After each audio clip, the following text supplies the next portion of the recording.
قدموا بنات الخير هللويا وشبيعت الله لما يديش وكنا بالخلقين كلش صار به كلها في السماء والأرض هللويا هنفخروا بلنا الجسور هللويا هللويا نسدموا بنات الخير هللويا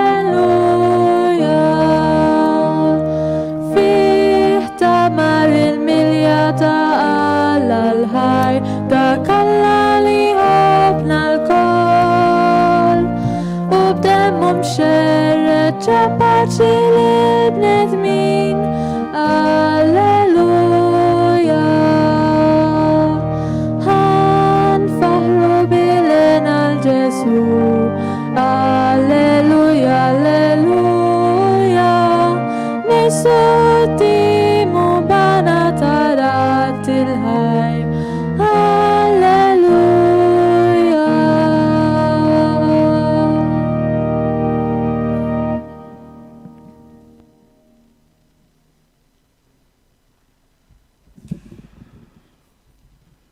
nitolbu.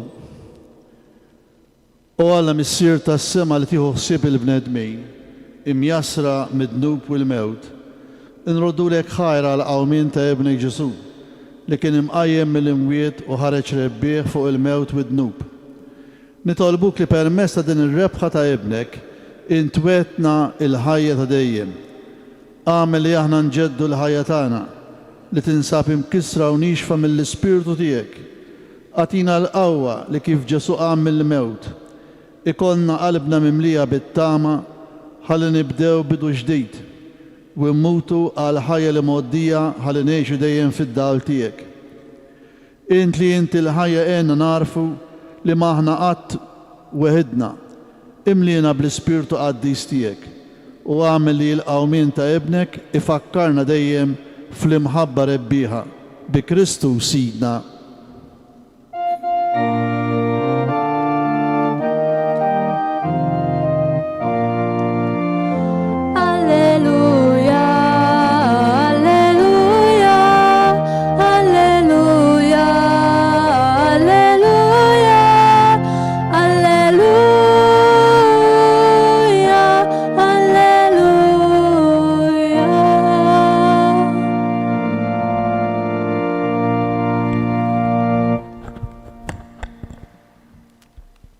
Qari mill-Evanġelu skont San Ġwan. Kien l-ewwel jum tal-ġimgħa filgħodu kmieni kif kien għadu d-dlam. U Marija ta' Magdala ġiet ħdejn il-qabar u rat il-blata imneħħija mill-qabar. Għalhekk telqet tiġri għand xmum Pietru u għand id-dixxiplu ieħor li kien iħobb Ġesu. U qaltilhom: qalgħu lil-mulej mill-qabar u ma nafux fejn qegħduh. Pietru u d-dixxiplu ieħor ħarġu u ġew ħdejn il-qabar. It-tnejn ġrew flimkien, imma d-dixxiplu ieħor ħaffef aktar minn Pietru u laħaq qablu ħdejn il-qabar. Tbaxxa u ra l-faxex tal-għażel imqiegħda hemm, iżda ma daħalx. Imbagħad wasal warajh xmum Pietru, daħal fil-qabar u ra l-faxex tal-għażel imqiegħda hemm. U l-maktul li kien madwar rasu, dan ma kienx mal-faxex, imma mitwi u imqiegħed f'post għalih. Imbagħad id-dixxiplu ieħor li kien wasal l-ewwel ħdejn il-qabar daħal ukoll, ra u emmen. Sa dakinhar kienu għadhom ma fehmux l-Iskrittura li tgħid li kellu jqum mill-imwiet. Il-kelma tal-mulej.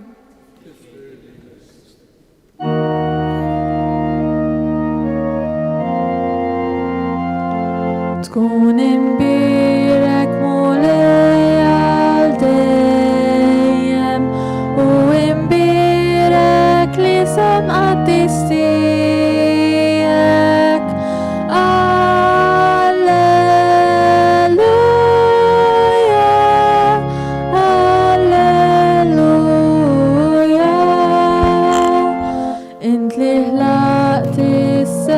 sema u l-art, Alla kbir mulejn tal-għaloli,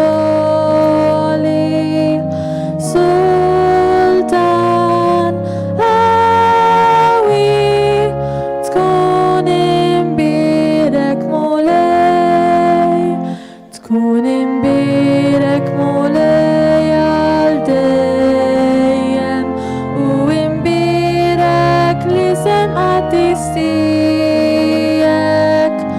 Alleluja, alleluja, Salvatur li fdejtna l-koll, intlittina ħajja u tama ġdida. Għaddis qawwi, tkun imbirek mulej, tkun imbirek mulej għal dejjem, u imbirek li senqat tistijek. Alleluja, alleluja.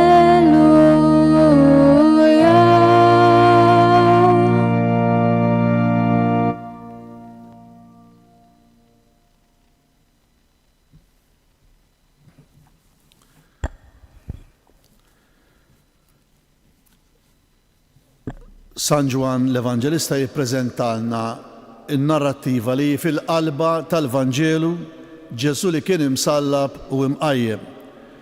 U din is-silta li għadna kif smajna, kapitlu 20, tiddeskrivi azzjonijiet differenti ta' min qiegħed ifittex, ta' min qalbu mnikta, imbeżza u ta' min jieħu azzjoni.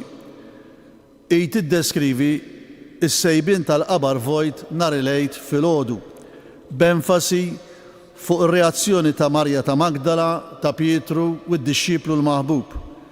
Kif ukoll il-qalba mid-dlam għall-għarfien, hekk kif il-ħwejjeġ tad-difna kienu fl-ordni jippruvaw il-qawmien mill-isserqa tal-ġisem, u li dan wassal biex id-dixxiplu l-maħbub jemmen qabel ma fehem l-Iskrittura b'mod sħiħ.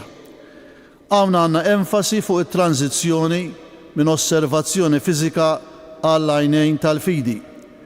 Il-qabar vojt ta' Ġesu huwa sinjal viżibbli illi Ġesu rebaħ il-mewt u issa beda ħolqien ġdid. Nistgħu nagħmlu bħal qisu diviżjoni tat-test li għadna kemm qrajna. L-ewwel vers it-tranzizzjoni mid-dlam mad-dawl. Marja ta' Magdala li tasal ħdejn il-qabar meta kien għadu dlam. U dan is-dlam mhu spiss interpretat mill-istudjużi kemm f'sens litterali imma wkoll f'sens spiritwali simboliku tan-nuqqas ta' għarfien tagħha dwar il-qawmien miżinterpretat minnha bħala serqa.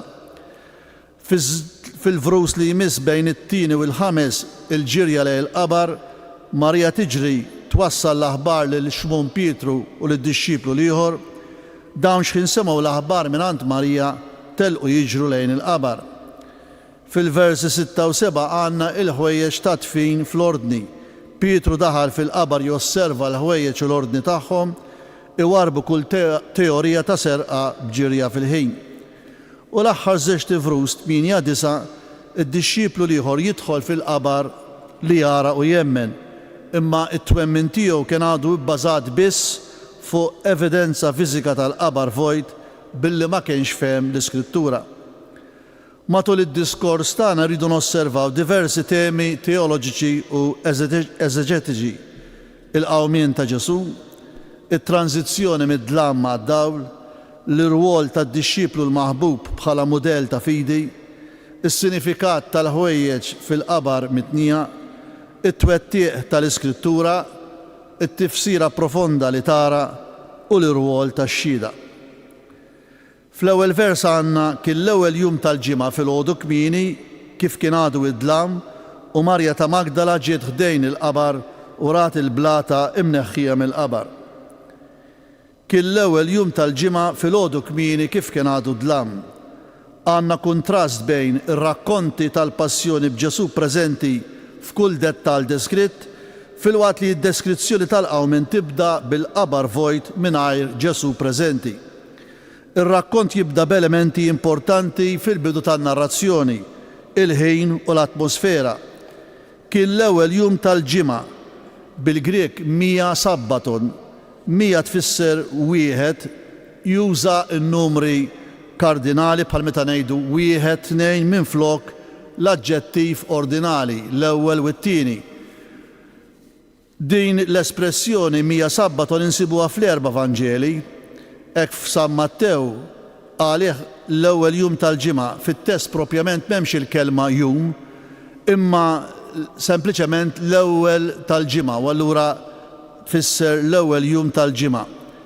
Il-kelma sabbaton kemm fis-singular u fil-plural fil-Grek tirreferi għas-sibt, xabat u inkella il-ġimgħa.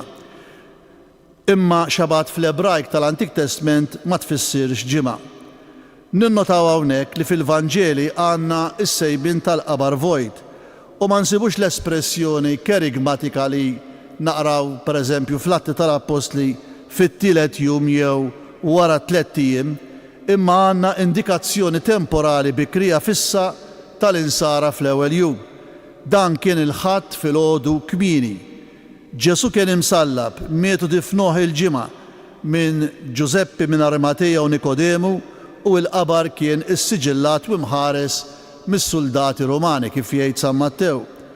Dik is-sena s-sibt xabat li jibda mis-sitta ta' filgħaxija l-ġimgħa sas-sitta ta' filgħaxija s-sibt kien ħabat lejl tal-Lud u għalhekk il-ħadd kien jimmarka l-ewwel jum tal-ġimgħa li jmiss. Filgħodu kmieni kif kien għadu id-dlam. Għandna kelma bil-Grek proi li tfisser kmieni, filgħodu kmieni. U proi hija kelma teknika għall-aħħar sara mill-erba li fih kemm maqsum il-lejl, jiġifieri ir-raba sara mit-tlieta ta' filgħodu sas-sitta ta' filgħodu. U dawn l-erba sariet huma msemmija fil-Vanġelu ta' San Mark. Jidher li bejn l-Evanġelisti m'hemmx qbil dwar il-ħin li n-nisa ġew ħdejn il-qabar. Luqa għandu kmieni mas-sebħ tal-ewwel jum tal-ġimgħa. Mark għandu kmieni ħafna fl-ewwel jum tal-ġimgħa kif telet ix-xemx marru ħdejn il-qabar dejjem għan-nisa.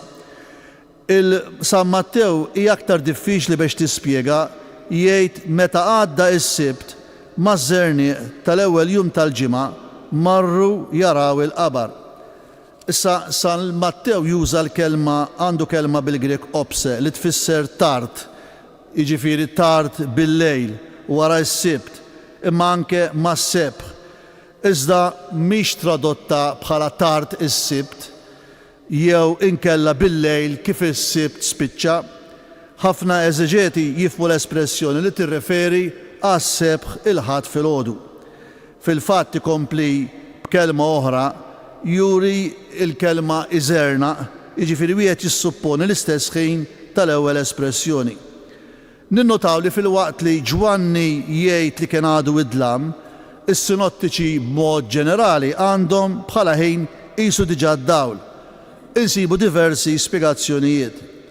Hemm min jissuġġerixxi li l-qabar u l-passaġġ li jieħu għalih kienu għadhom fid-dlam meta x-xemx diġà kienet telet. Hemm min jinterpreta din id-differenza billi jżomm li Marja ta' Magdala marret ħdejn il-qabar meta kien għadu id-dlam kif iniżżel Ġwanni fil-Vanġelu, filwaqt li n-nisa l-oħra marru x'ħin kien sebaħ aktar dawl. Interpretazzjoni oħra b'motiv teoloġiku hija li fis-sinottiċi id-dawl jorbot mal-preżenza tal-anġlu jew l-anġli ħdejn il-qabar li ħabbru lin-nisa li Ġesu qam u hekk id-dawl rebaħ l-dlam ħdejn il-qabar bil-qawmien. Filwaqt li fiġ-Ġwanni id-dlam kien ifisser li għal Marija ħdejn il-qabar vojt li l-ġisem ta' Ġesu kien misruq. Marja ta' Magdala. Din Magdala, għax msejħa Marja ta' Magdala ta' Magdala, kienet ħdejn il-Baħar tal-Galilea xi 7 mili il-bogħod l-isfel minn Kafarnaum. Kienet dixxiplu ewlieni ta' Ġesu u timxi miegħu u tgħinu fil-ministeru. U minna Ġesu kien keċċa 7 xjaten. ibaqat lejali lejn Ġesu xut tiegħu fil-kruċifissjoni, tad-difna tiegħu u tal-qabar vojt. Kienet l-ewwel xut tal-qawmien u mogħtija l-ordni biex twassal l-aħbar tal-qawmien ta' Ġesu lid-dixxipli u bekk hija kisbet it-titlu ta' Apostlu tal-Apostli. Ġwanna ma jsemmix li Marja ta' Magdala kienet akkumpanjata minn nisa oħra li kienu jimxu wara Ġesu, filwaqt li s-sinottiċi jgħidu li kienet akkumpanjata minn nisa oħra. Mattew isemmi tnejn, Marja ta' Magdala u Marja l-oħra. Mark isemmi tlieta, Marja ta' Magdala, Marja Ġagbu u Salomi. Luqa għandu aktar, Marja ta' Magdala u Ġwanna u Marja ta' Ġagbu u nisa oħra li kellhom magħhom. Din tidher aktar probabbli meta tqis illi mara ma tantx kienet sejra tmur weħedha fid-dlam barra mill-belt fil-post ta' l-esekuzzjoni. Imma Marja ta' Magdala hija dejjem imsemmija l-ewwel. Mhux ċar qala Ġwanni ma jsemmix nisa oħra. Forsi għax Marija kienet il-qofol tal-attenzjoni tal-Evanġelista, peress li kienet ili ġiet għand Pietru u d-dixxiplu ieħor li kien iħobb Ġesu u qaltilhom dwar il-qabar vojt u ma nafux fejn qiegħduh.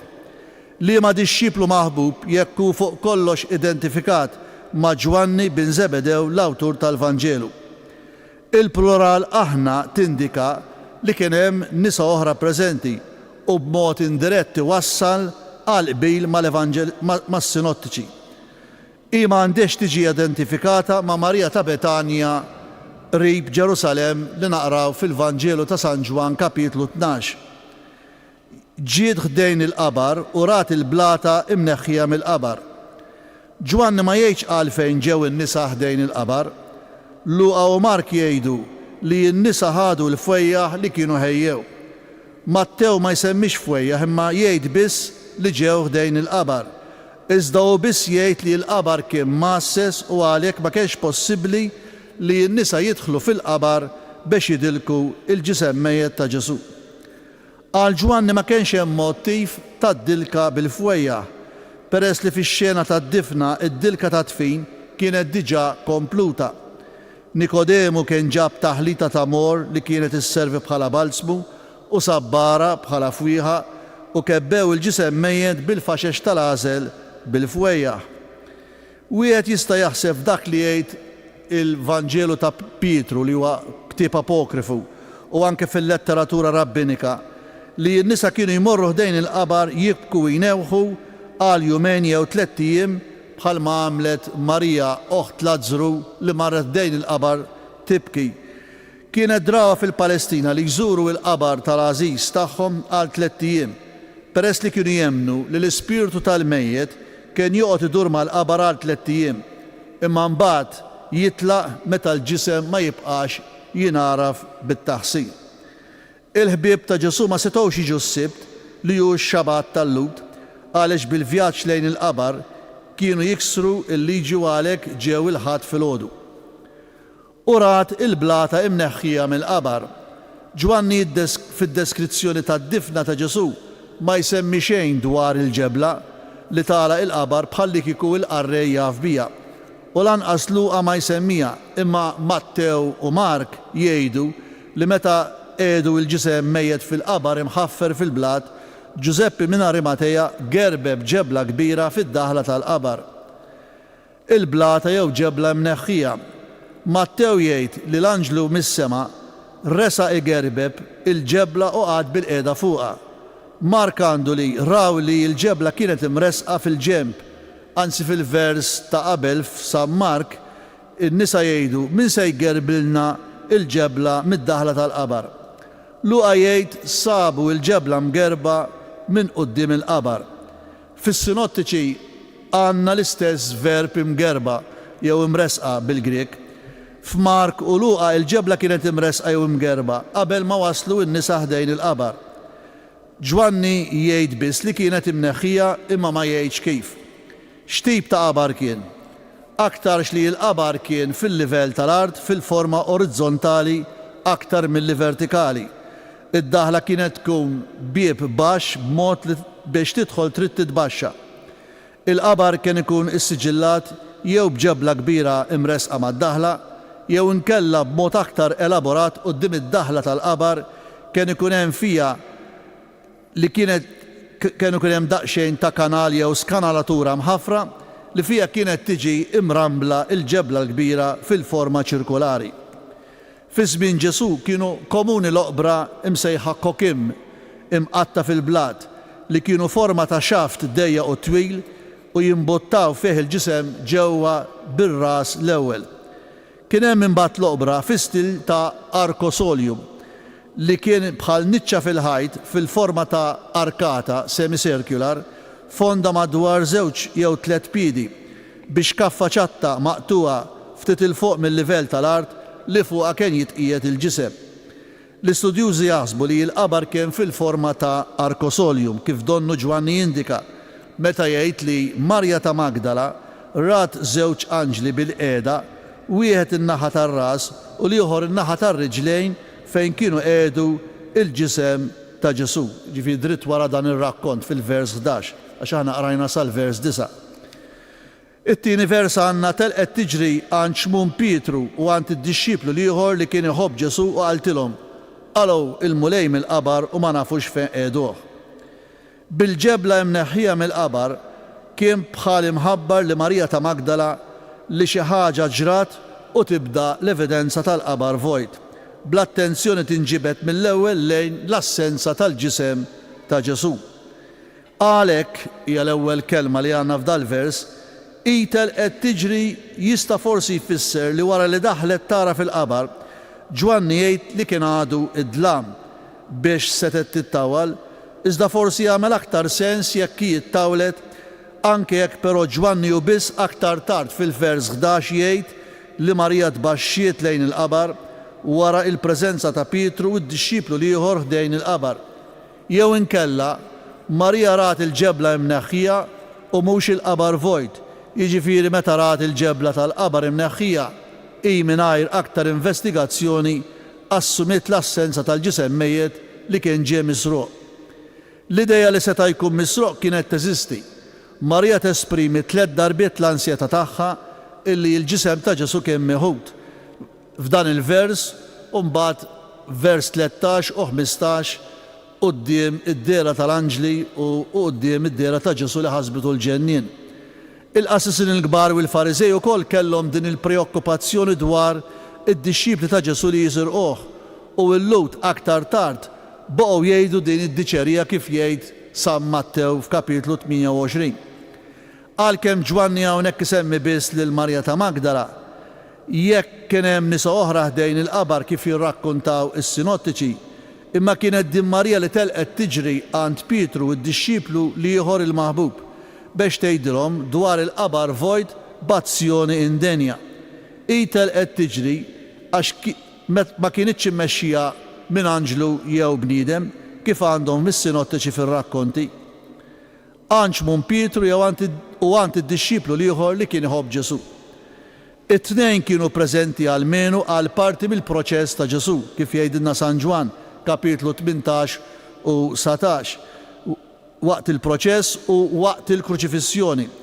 Xi ħud jaħsbu li Marija marret għand Pietru għax hu kien il-kap tad-dixxipli. Irridu niftakru però li Pietru ma ħarabx bħad-dixxipli l-oħra, imma baqa' preżenti waqt il-proċess tal-lut quddiem Anna u Kajfa u setet kienet taf fejn kien jinsab flimkien mad-dixxiplu l-maħbub. Minkejja il-passat imqalleb ta' Marja ta' Magdala ma eskludijiex billi tkun l-ewwel xhud tal-qawmien ta' Ġesu u tkun l-ewwel mibgħuta bħala messaġġiera tal-qawmien tiegħu. Id-dixxiplu ieħor li kien iħobb Ġesu. Fl-ewwel kapitlu tal-Vanġelu ta' Ġwanni jissemmew 2 dixxipli, wieħed kien Indri u l-ieħor jibqa' anonimu. F'kapitli 13 u 17 dejjem ta' San Ġwan jissemma id-dixxiplu li kien iħobb Ġesu. F'kapitlu 18 jissemma dixxiplu ieħor. Issa f'dan il-vers kapitlu 20 din l-ewwel darba l-identifikazzjoni id-dixxiplu ieħor li kien iħobb Ġesu.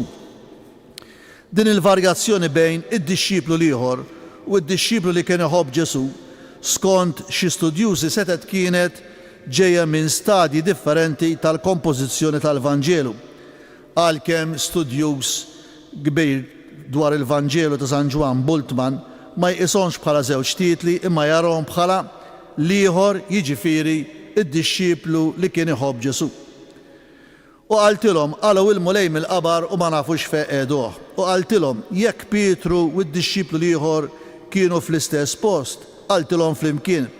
Imma jekk kienu f'postijiet differenti, qaltilhom suċċessivament kif donna tindika t-tieni u għand. Il-vers jgħid marret għand xmum Pietru u għand id-dixxiplu l-ieħor. Qalgħu il-mulej mill-qabar, jekk Marja rat il-qabar vojt, jew inkella jassumiet l-assenza tal-ġisem ta' Ġesu meta rat il-ġebla mneħħija, l-ewwel reazzjoni tagħha kienet li l-ġisem kemm misruq. I ma kienx qiegħda tħares jew tantiċipa il-qawmien ta' Ġesu jew taħseb dwar dan b'xi tama. Meta jitejt qalu, jiġifieri huma qalu, fit-tielet persuna plural impersonali indefinit ekwivalenti għal il-mulej kemm maqluh. Billi t-test ma jispeċifikax f'min qed taħseb, ftit hemm lok li tispekula dwar min kienu huma. Forsi l-aktar l-awtoritajiet li waslu lil Ġesu għal kruċifiżjoni. It-titlu mulej kurjos juri it-twemmin tal-komunità Kristjana fi Kristu rxoxt. Fir-rakkont tal-Ministeru ta' Ġesu, Ġwanni ma jużax it-titlu mulej li min-naħa l-oħra huwa frekwenti fil-Vanġelu ta' San Luqa, imma hawn l-Evanġelista issa qiegħed jitkellem fi żmien ta' wara l-qawmien. U ma nafux fejn qiegħduh, aħna ma nafux frażi identika għal dik li Marija reġgħet qalet lill-anġlu imma fis-singular u ma nafx fejn qiegħduh fil-vers 13. Hawnhekk juża il-verb ma nafx ojda l-Evanġelista illi ifisser tkun taf u segwit minn mistoqsija indiretta. L-użu tal-plural fl-ewwel persuna jindika li Marija ma kienitx weħeda meta marru ħdejn il-qabar kif altrimenti jindikaw is-sinottiċi. Fejn qiegħduh? Qal qiegħduh, Ġwanni juża verb li huwa l-istess verb li juża meta jitkellem mid-difna ta' Ġesu f'kapitlu 17, feta jgħid li fih kienu għadhom ma difnu lil ħadd. U dan il-verb tqiegħed illi għandu diversi sfumaturi fit-tifsira tiegħu mal-kelma fejn għandna interrogazzjoni indiretta. Iżda fil-Vanġelu ta' San Ġwan kapitlu 11 meta jitkellem mill-Lażru, id-domanda hi diretta. Ġesu jgħid fejn qiegħduh li qed jirreferi għal Lażru. Fi żmien sa żmien Omeru, jiġifieri li kien jgħix xi 800 sena qabel Kristu li huwa il-kittib klassiku tal-Grek, għal dan il-verb tqiegħed fil-Grek għandu sens speċjali li barra li s-sens tqiegħed ukoll li titfen. Fil-vers li għandna Pietru u d-dixxiplu ieħor ħarġu u ġew ħdejn il-qabar. Mal-aħbar mingħand Marija, Pietru u d-dixxiplu ieħor ħarġu u ġew ħdejn il-qabar. Ma jgħidx jekk Marija akkumpanjahomx lura lejn il-qabar, forsi għax fil-vers 4 li jmiss jgħid li huma marru jiġru, imma Marija jidher li marret hemm warajhom għax fil-vers 11 tissemma li qiegħda ħdejn il-qabar. Fil-vers 4 jgħid it-tnejn ġrew flimkien, imma d-dixxiplu ieħor ħaffef aktar minn Pietru u laħaq qablu ħdejn il-qabar. Pietru u d-dixxiplu ieħor bdew jiġru flimkien. L-uniku parallel għad-dixxipli li marru jiġru insibuh f'Luqa 24. Pietru qam u mar bġirja lejn il-qabar. Il-verb jiġri li hawnhekk qiegħed fl-imperfett, jiġifieri kienu jiġru, u flimkien mal-kelma flimkien, jiġru flimkien li huwa avverbju li ifisser fl-istess post xmun, per eżempju fil-Vanġelu ta' Ġwanni 21, kapitlu 21 jgħid xmun Pietru u Tumas u tnejn mid-dixxiplu kienu flimkien, jiġifieri qed jirreferi għal post. Imma wkoll jista' jirreferi għal fl-istess ħin bħalma jagħmel f'dan il-vers. It-tnejn kienu jiġru flimkien. Imma d-dixxiplu ieħor ħaffef aktar minn Pietru. U hawnhekk juża kważi l-istess verb bħal qabel. pero aħna ngħidulu kompost għaliex magħmul minn verb u prepożizzjoni li jfisser tiġri l-qudiem, verb li jużah ukoll fl-istorja ta' Zakkew li mar jiġri l-qudiem biex jara lil Ġesu. U dan il-verb tiġri l-qudiem tgħaddih juża wkoll il-kelma lura protos biex laħaq qablu. Id-dixxiplu l-maħbub li kien qrib Ġesu fl-aħħar ċena wera mħabbtu lejh ukoll li waslitu jasal l-ewwel ħdejn il-qabar. Dan il-vers meta jgħid laħaq qablu, ġifieri Ġwanni laħaq qabel Pietru, huwa kruċjali biex jiddeskrivu lil Ġwanni, jiġifieri d-dixxiplu ieħor, bħala li żar għalkemm hawn ma jgħidx xejn dwar l-età tiegħu u lanqas l-età mija dejjem korrelata mal-ġiri tal-mixi. Fit-tradizzjoni Ġwanni kien l-aħħar evanġelista li kiteb u għex lejn l-aħħar snin tal-ewwel seklu u laħaq il-bidu tat-tmexxija tal-Imperatur Domizjanu. Pietru skont it-tradizzjoni kellu aktar żmien minn Ġwanni, forsi seta' kien qarreb l-40. Il-qudiem u quddiem l-aħbar ta' Marija huma ma setgħux jibqgħu indifferenti u għalhekk ġrew bi sħiħ b'aktar għaġla, jgħid ħaffef b'aktar għaġla.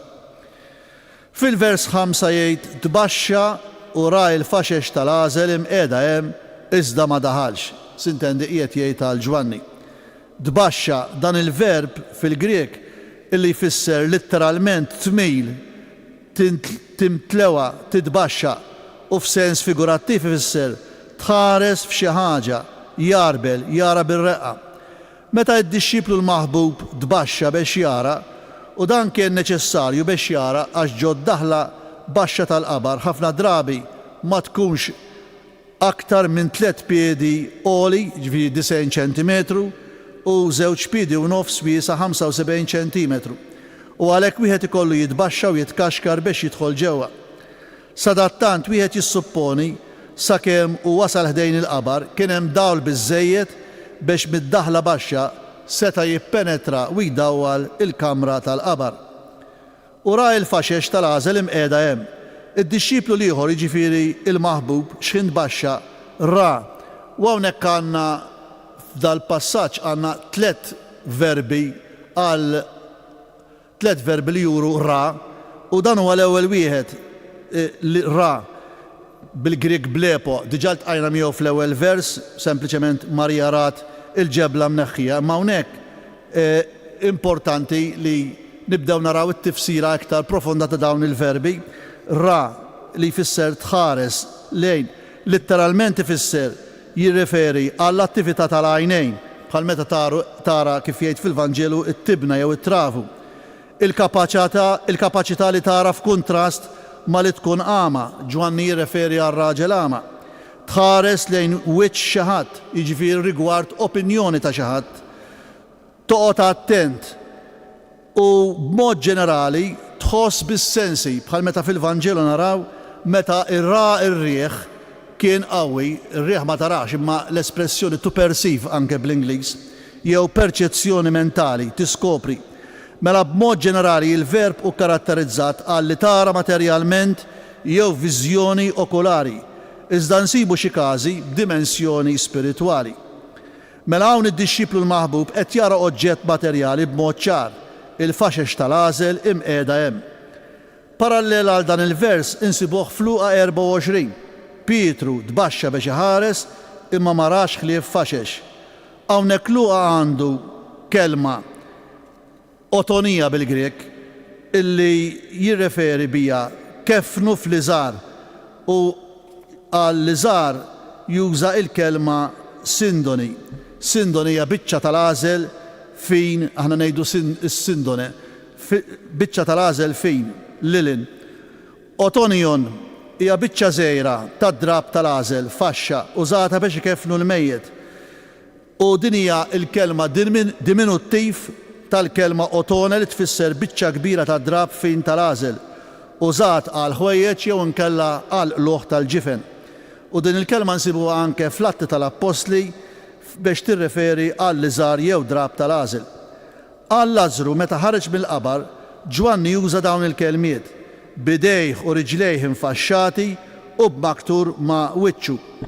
Hawnhekk San Ġwan juża kelma oħra li f'rigward Lażru li nsibuha hawnhekk biss fit-Testament il-Ġdid li tfisser ukoll faxxa u ħwejjeġ ta' tfin u jgħid imqiegħda hemm. Meta jgħid imqiegħda hemm tirreferi għal persuna bl-indikazzjoni tal-post. Dil-kelma hija użata anke minn Salluqa meta jitkellem għat-tarbija minduda f'maxtura jew inkella anke għal persuna mejta. Jew inkella imqiegħda hemm mal oġġett li qiegħed fuq xi ħaġa bħal ħwejjeġ imqiegħda hemm. Għalkemm il-kelma tista' tindika biss preżenza mingħajr enfasi fuq il-pożizzjoni, imma l-implikazzjoni hi li l-faxex kienu qiegħdin hemm fejn kien hemm il-ġisem mejjed, jew fuq xkaffa baxxa tal-bank fuq ġenb, jew madwar il-ġnub faċċata tal-entratura, jew fuq xkaffa f'niċċa mqatta fil-blat ta' l-arkosolium li semmejna l-kwalità tal-qabar qabel bil-ġisem imqiegħed għal tulu. Mela il-faxex tad-difna kienu fuq l-xkaffa tal-bank jew ta' l-arkosolium u d-dixxiplu l-maħbub ra b'mod ċar il-ħwejjeġ ta' Ġesu għadhom fil-qabar. Iżda ma daħalx. Għalkemm id-dixxiplu l-maħbub wasal qabel imma ma daħalx fil-qabar. L-Evanġelista ma jagħti l-ebda raġuni għala ma daħalx ġewwa. Jingħataw diversi spjegazzjonijiet mill-interpreti. Forsi hu jikkonkluda li l-ġisem kien għadu hemm u allura ma daħalx b'rispett lejn il-mejjed. Jew biex ma jitniġġis milli jmiss il-ġisem mejjed. Forsi kien imbeżza jew baqa' mistaġeb. Forsi biex iħalli lil Pietru jgħaddi. B'dan l-Evanġelista ried li l-affermazzjoni ta' fidi tad-dixxiplu l-maħbub aktar tard tkun il-qofol taż-żjara fil-qabar ta' Ġesu. Il-vers 6 jgħid imbagħad wasal warajh x'mun Pietru daħal fil-qabar u ra l-faxex tal-għażel imqiegħda hemm. Imbagħad wasal warajh x'mun Pietru u daħal fil-qabar. X'kien li żamm lid-dixxiplu milli jidħol? Min-naħa ta' Pietru dan ma qadx jaħsibha u baqa' dieħel fil-qabar. U din l-azzjoni ta' Pietru turi il-karattru impulsiv tiegħu orjentat lejn l-azzjoni. U hawnhekk jgħid wasal warajh. San Ġwan juża verb li jinsibuh importanti anke fil-Vanġelu tiegħu, akolu tiegħu li tfisser timxi warajh, u dan il-verb huwa importanti fejn jidħol partikolarment għad-dixxipolat. Verb li jfisser letteralment timxi wara bħal meta l-folol mixja warajh. Takkumpanja tmurma pereżempju spiss il-folla wara Ġesu. Imma f'sens figurattiv timxi wara xi ħadd bħala dixxiplu. U ġeneralment timxi wara is-segwi jew tobdi il-liġi jew id-drawiet. Daħal fil-qabar. Insibu l-istess vokabularju din l-espressjoni f'San Mark kapitlu 16. F'San Mark u f'Salluqa għandhom li n-nisa daħlu fil-qabar fil-waqt li biss fi Ġwanni hawnhekk f'dan it-test u mbagħad ġifieri vers 2, 6 u 8 jgħid li Pietru id-dixxiplu l-maħbub daħlu fil-qabar. F'kull każ qed juża il-verb tidħol. Ra l-faxex tal-għażel imqiegħda hemm. Hawn għandna l-istess frażi li ntqalet għad-dixxiplu l-maħbub fil-vers 5.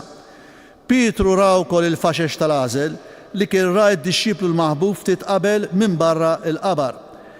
Kif ukoll il-maktur Sudarion li kien imdawwar mar-ras. Iżda bid-differenza tal-verb tara. U hawnhekk jidħol it-tieni verb tara illi juża fil-vers 5 kien blepo. Hawnhekk għandna t-tieni verb li huwa teoreo, Pietru issa qed jara, u dan il-verb teoreo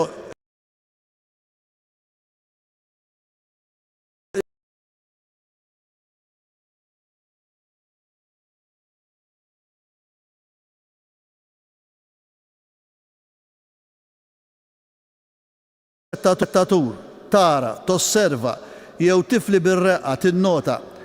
Il-verb jimplika li tħares b'konċentrazzjoni aktar ħin minn tara. Għalkemm insibu xi kanzjoni li l-faxex tal-għażel kienu qegħdin f'posthom u bl-ordni, kif ukoll il-maktur li kien ma rasu iżda dan kien għalih. U għalhekk li ġu għal vers 7 u l-maktur li kien imdawwar li kien madwar